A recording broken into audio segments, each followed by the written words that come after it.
Deuteronomy 28, verse 68. And Yahweh shall bring you into Mitzrayim, Egypt again with ships. And the way of which I said to you, you shall see it no more again. And there you shall be sold to your enemies for slaves and female slaves, and no man shall buy you. And that is what happened to the regal class of the house of Judah. And I want to give you a brief history. I won't go into it too much, but I can't just make that statement because there'll be people that will push back. But I want to give you a brief history on slavery.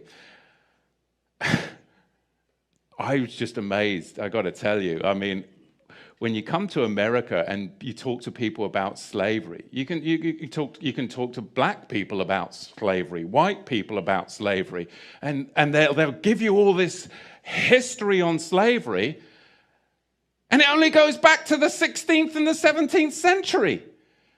And you're like, don't they teach you the history of slavery? Why? Ask the bloody question. Why are they only teaching you the history of slavery as far back as the 16th and the 17th century?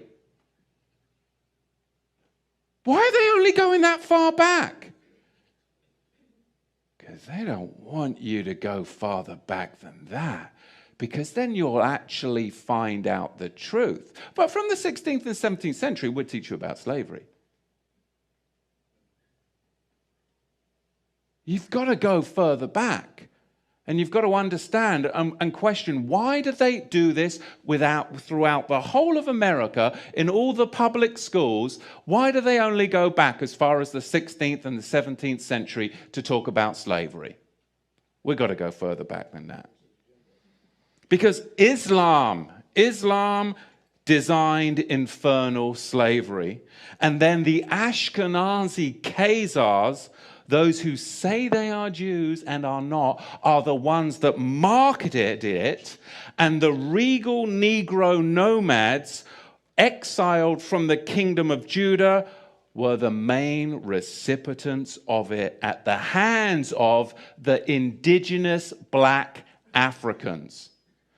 Because you've got to understand, the regal class of the house of Judah came down from Israel, and they came into the land of the black Africans.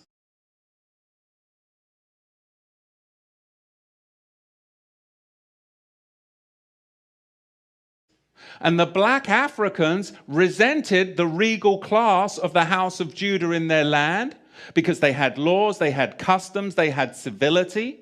And they were a regal class of Negro that came down into Africa. And later on, it was the Ashkenazi, the Islamic slave traders as well, that then worked together with the indigenous black Africans to enslave the regal house of Judah.